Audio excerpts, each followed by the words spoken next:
S ಮತ್ತೊಂದು ಪ್ರಶ್ನೆ, ಈ ವಿಡಿಯೋ ಬಹಳ ಅರ್ಥ ಆಗಿದೆ ನಮಗೆ, ಫ್ರೆಂಡ್ಸ್ ಫ್ಯಾಮಿಲಿಗೆಲ್ಲ ಫಾರ್ವರ್ಡ್ ಮಾಡಿದೀವಿ. ಬಟ್ ಒಂದು ಅಡ್ವೈಸ್ ಬೇಕು. ನನ್ನ ಹತ್ರ 50 ಲಕ್ಷ ಹಣ ಇದೆ, ಮಂತ್ಲಿ ನಂಗೆ 60,000 ಬರೋ ತರ ರಿಟೈರ್ಡ್ ಪೆನ್ಷನ್ ಬರೋ ತರ ಆಗ್ಬೇಕು, ಆ ತರ ಸಲಹೆ ಏನಾರ ಇದೆಯಾ ಅಂತ ಕೇಳ್ತಿದ್ದಾರೆ ಸರ್. 50 ಲಕ್ಷಕ್ಕೆ 60,000 ರಿಟರ್ನ್ಸ್ ಪರ್ ಮಂತ್ ಬರಬೇಕು ಅಂತಂದ್ರೆ 60 × 12 7.2 ಲಕ್ಷ ಪ್ರತಿ ವರ್ಷ ನಿಮ್ಮ ಹತ್ರ ಬರಬೇಕು. ಅಲ್ಲಿಗೆ ಪರ್ಸೆಂಟೇಜ್ ಲೆಕ್ಕ ಹಾಕಿದ್ರೆ ಎಷ್ಟು ಬಂತು? 14% ವರ್ಕೌಟ್ ಆಯಿತು. ಯಾವ ದುಡ್ಡಿಗೆ 14% ಬರುತ್ತೆ ಅಂತ ಚಿಂತನೆ ನಡೆಸಬೇಕಾಗುತ್ತೆ. ಇದು ಫಿಕ್ಸ್ಡ್ ಡಿಪಾಸಿಟ್ ಅಲ್ಲಿ ಬರುವುದಿಲ್ಲ, ಡೆಟ್ ಮ್ಯೂಚುವಲ್ ಫಂಡ್ ಅಲ್ಲಿ ಬರುವುದಿಲ್ಲ, ಹೈಬ್ರಿಡ್ ಮ್ಯೂಚುವಲ್ ಫಂಡ್ ಅಲ್ಲಿ ಬರುವುದಿಲ್ಲ, ಈಕ್ವಿಟಿ ಮ್ಯೂಚುವಲ್ ಫಂಡ್ ಅಲ್ಲಿ ಹಾಕಬೇಕಾಗುತ್ತೆ.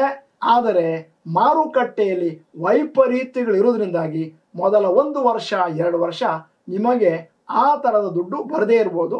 ಒಮ್ಮೆ ಆ ದುಡ್ಡು ಮ್ಯೂಚುವಲ್ ಫಂಡಲ್ಲಿ ಅಲೈನ್ ಆಯಿತು ಅಂತಂದರೆ, ನಾನು ಮಾತಾಡ್ತಿರೋದು ಈಕ್ವಿಟಿ ಫಂಡು ಮ್ಯೂಚುವಲ್ ಫಂಡಲ್ಲಿ ಅಥವಾ ಮಿಡ್ ಕ್ಯಾಪ್ ಫಂಡು ಇತ್ಯಾದಿ, ನಿಮ್ಮ ರಿಸ್ಕ್ ಅಪಿಟೈಟಿಗೆ ಅನುಗುಣವಾಗಿ ಆವಾಗ ನೀವು ಎಕ್ಸ್ಪೆಕ್ಟ್ ಮಾಡ್ಬೋದು.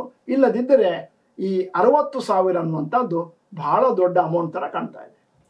ಎಸ್ ಸರ್, ಮತ್ತೊಂದು ಪ್ರಶ್ನೆ, FD ಮೇಲೆ ಲೋನ್ ತೆಗೆದುಕೊಳ್ಬಹುದು, ಬಟ್ ಮ್ಯೂಚುವಲ್ ಫಂಡ್ ಅಲ್ಲಿ ಪ್ಲೆಡ್ಜ್ ಮಾಡೋದಾಗ್ಬೋದು, ಮತ್ತೆ FD ಬ್ರೇಕ್ ಮಾಡೋ ನೆಸೆಸರಿ ಇರಲ್ಲ. 10 ಲಕ್ಷವರೆಗೆ FD ಇತ್ತು ಅಂದ್ರೆ 9 ಲಕ್ಷ ಲೋನ್ ಸಿಗುತ್ತೆ. ಬಟ್ ಮ್ಯೂಚುವಲ್ ಫಂಡ್ ಅಲ್ಲಿ ಏನೋ ಲೆಕ್ಕಾಚಾರ ಸರ್? ನೋಡಿ, FD ನಾವು ಬ್ಯಾಂಕಲ್ಲಿ ಹಾಕುವಾಗ 7% ಕೊಡ್ತಾ ಇದಾರಂತ ಅವರು ಹೇಳ್ಬೋದು ಇಂಟ್ರೆಸ್ಟ್ ಪರ್ ಆ್ಯನಮ್. ನೀವು ಅದರ ಮೇಲೆ ಲೋನ್ ತಗೊಳ್ತೀರಿ ಅಂದರೆ 10 ಲಕ್ಷಕ್ಕೆ 9 ಲಕ್ಷ ಲೋನ್ ಕೊಡ್ಬೋದು. ಹಾಗೂ ಆ 9 ಲಕ್ಷಕ್ಕೆ ಅವರು 1 ರಿಂದ 1.5% ಇಂಟ್ರೆಸ್ಟು FDಕ್ಕಿಂತ ಜಾಸ್ತಿ ಚಾರ್ಜ್ ಮಾಡ್ತಾರೆ. ಅಂದರೆ FDಯಲ್ಲಿ 7% ಇದ್ದರೆ ಲೋನು FD ಮೇಲೆ ಲೋನ್ ತೊಗೊಂಡ್ರೆ ಲೋನ್ ಮೇಲೆ FD ಮೇಲೆ ಲೋನ್ ತೊಗೊಂಡ್ರೆ 8.5-9% ಆಗ್ಬೋದು. ಯೂಶ್ವಲಿ ಏನಾಗುತ್ತೆ, ನೀವು ಒಂದು FDಯಲ್ಲಿ ಹಾಕಿದರೆ ಅದು ನೀವು ಇಯರ್ಲಿ ಇಂಟ್ರೆಸ್ಟ್ ತೊಗೊಳ್ತೀರಾ, ಕ್ವಾರ್ಟರ್ಲಿ ಇಂಟ್ರೆಸ್ಟ್ ತೊಗೊಳ್ತೀರಾ, ಮಂತ್ಲಿ ಇಂಟ್ರೆಸ್ಟ್ ತೊಗೊಳ್ತೀರಾ, ಅದು ಡಿಸೈಡ್ ಮಾಡಬೇಕು ಬಿಗಿನಿಂಗಲ್ಲೇ. ಮಂತ್ಲಿ ಇಂಟ್ರೆಸ್ಟ್ ಕೊಟ್ಟರೆ ಆ ಮಂತ್ಲಿ ಇಂಟ್ರೆಸ್ಟ್ ನಿಮಗೇನು ಆ ತಿಂಗಳಿಗೆ ಬರಬೇಕು ಬಡ್ಡಿ ಬರುತ್ತೆ. ಲೋನಲ್ಲಿ ಸಪ್ರೇಟಾಗಿ ತೀರಿಸಬೇಕು. ಅಂದರೆ ಇಲ್ಲಿ ಬಂದಿದ್ದು FD ಇಂಟ್ರೆಸ್ಟು ಅಲ್ಲಿ ತೀರಿಸಬೇಕು. 7% ನಿಮಗೆ ಸಿಕ್ತು, ಅಲ್ಲಿ 8.5% ಇಂಟ್ರೆಸ್ಟ್ ಇರ್ಬೋದು, 1.5% ನೀವು ಕೈಯಿಂದ ಎಕ್ಸ್ಟ್ರಾ ಕಟ್ಟಬೇಕು. ಹಾಗೂ ಸುಮಾರು ಜನದ ಲಾಜಿಕ್ ಏನಿತ್ತಂದರೆ, ಆ ಲೋನ್ ಏನು ತೊಗೊಂಡಿದ್ದೀನಿ FD ಮೇಲೆ ಅದನ್ನು ನಾನು ಮ್ಯೂಚುವಲ್ ಫಂಡಲ್ಲಿ ಹಾಕ್ತೀನಿ ಅಂತ.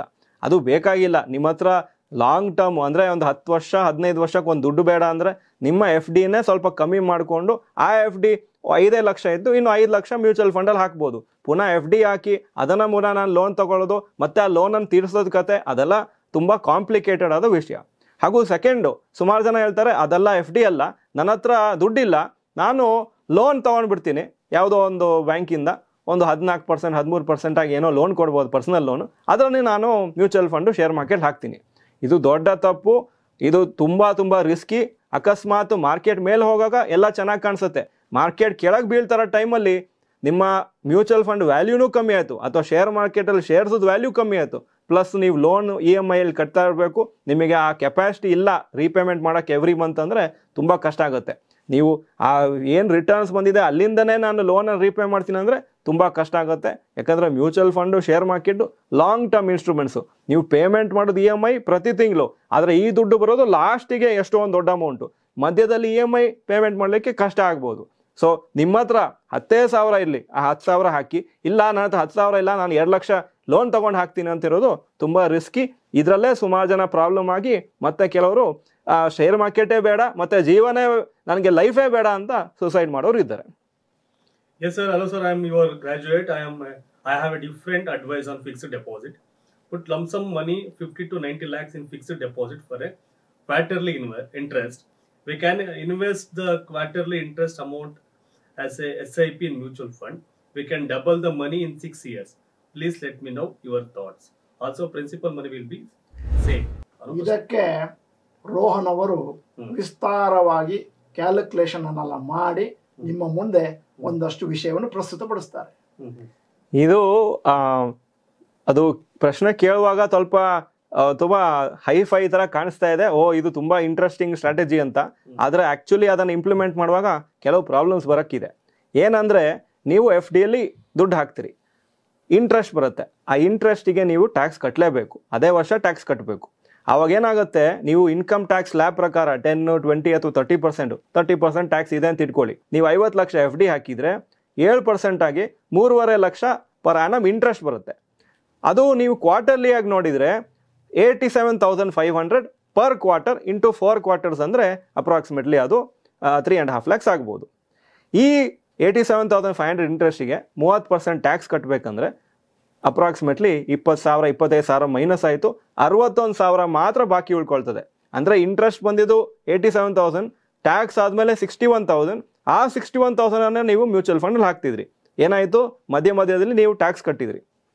ಇದು ಮಾಡೋ ಬದಲು ನೀವು ಸೇಫ್ಟಿ ಜಾಸ್ತಿ ನೋಡ್ಕೋಬೇಕಂದ್ರೆ ತುಂಬ ರಿಸ್ಕಿ ಇನ್ಸ್ಟ್ರೂಮೆಂಟ್, ರಿಸ್ಕಿ ಮ್ಯೂಚುವಲ್ ಫಂಡಲ್ಲಿ ಹಾಕಬೇಡಿ. ಸ್ವಲ್ಪ ಮೀಡಿಯಂ ರಿಸ್ಕಲ್ಲಿ ಹಾಕಿ, ಕೆಲವು ಅಮೌಂಟ್ ಸ್ವಲ್ಪ ಲೋ ರಿಸ್ಕಲ್ಲಿ ಹಾಕಿ. ಆದರೆ ಅದನ್ನು ಆದಷ್ಟು ಲಾಂಗ್ ಬಿಡಿ. ಮ್ಯೂಚುವಲ್ ಫಂಡಲ್ಲಿ ಟ್ಯಾಕ್ಸೇಷನ್ ಯಾವಾಗ ಬರುತ್ತೆ, ನೀವು ಮ್ಯೂಚುವಲ್ ಫಂಡನ್ನು ಸೇಲ್ ಮಾಡೋ ಟೈಮಲ್ಲಿ ಅಲ್ಲಿವರೆಗೆ ಎಷ್ಟು ಲಕ್ಷ ಎಷ್ಟು ಕೋಟಿ ಪ್ರಾಫಿಟ್ ಇದ್ರೂ ನೀವು ಟ್ಯಾಕ್ಸ್ ಕಟ್ಟೋ ನೆಸೆಸಿಟಿ ಇಲ್ಲ. FD ಅಲ್ಲಿ ಏನು ಹೇಳ್ತಾರೆ, ಪ್ರತಿ ವರ್ಷ ನಿಮಗೇನು ನೋಷನಲ್ ಇಂಟ್ರೆಸ್ಟ್ ಬಂತು ಅದಕ್ಕೆ ಮೊದಲೇ TDS ಮಾಡ್ಬೋದು. TDS ಮಾಡದೇ ಇದ್ರೂ ನೀವು ಇನ್ಕಮ್ ಟ್ಯಾಕ್ಸ್ ಫೈಲಿಂಗ್ ಮಾಡುವಾಗ ಟ್ಯಾಕ್ಸ್ ಕಟ್ಟಬೇಕಾಗುತ್ತೆ. ಸ್ಪೆಷಲಿ ನೀವು 50 ಲಕ್ಷ 90 ಲಕ್ಷ ಹಾಕಿದರೆ ನೀವು ಹೈಯರ್ ಬ್ರಾಕೆಟಲ್ಲಿ ಇರ್ತೀರಿ. ಸೊ ನೀವು ಎನಿವೇ ಟ್ಯಾಕ್ಸ್ ಕಟ್ಟಬೇಕು, ಟ್ಯಾಕ್ಸ್ ಫೈಲಿಂಗ್ ಮಾಡಬೇಕು. ಸೊ ಈ ಥರ ನಾನು ಅಲ್ಲಿಂದ ಇಲ್ಲಿ ಹಾಕ್ತೀನಿ, ಇಲ್ಲಿಂದ ಅಲ್ಲಿ ಹಾಕ್ತೀನಿ ಇಲ್ಲ. ನೀವು 50 ಲಕ್ಷ ಅಲ್ಲ, ಬರೀ 20 ಲಕ್ಷ ನಾನು ಮ್ಯೂಚುವಲ್ ಫಂಡಲ್ಲಿ ಹಾಕ್ತೀನಿ, ಬಾಕಿದೆಲ್ಲ FDಲಿ ಹಾಕಿದ್ರು ಹಾಕಿ.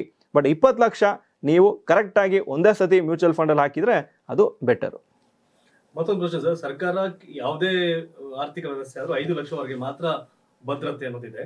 ಸೊ ಇನ್ನು ಎಲ್ಲಿ ರಿಸ್ಕ್ ಇದೆ ಅಂತ, ಎವ್ರಿ ಪ್ಲಾಟ್ಫಾರ್ಮ್ ಅಲ್ಲಿ ಕೂಡ ಸಮಸ್ಯೆ ಇದೆ ಅನ್ನೋದು ಅವರ ಪ್ರಶ್ನೆ.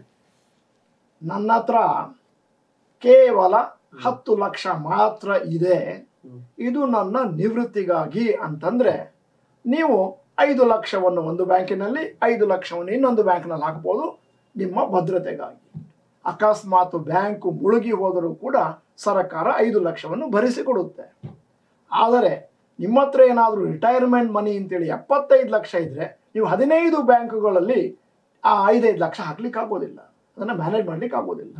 ಇಂತಹ ಸಂದರ್ಭದಲ್ಲಿ ಯಾವ ಬ್ಯಾಂಕಿನ ಆಯಾ ವ್ಯಯ ಪತ್ರ, ಪ್ರಾಫಿಟ್ ಲಾಸ್ ಅಕೌಂಟು ಚೆನ್ನಾಗಿದೆ ಮತ್ತು ಸರ್ಕಾರಕ್ಕೆ ಸಂಬಂಧಪಟ್ಟಂಥ ಬ್ಯಾಂಕು ಅಂತಂದರೆ ಅಲ್ಲಿ ನೀವು ಬೇಕಾದರೆ ಒಂದು ಬ್ಯಾಂಕ್ನಲ್ಲಿ 30 ಲಕ್ಷ, ಇನ್ನೊಂದು ಬ್ಯಾಂಕ್ನಲ್ಲಿ 45 ಲಕ್ಷ ಆಗ್ಬೋದು.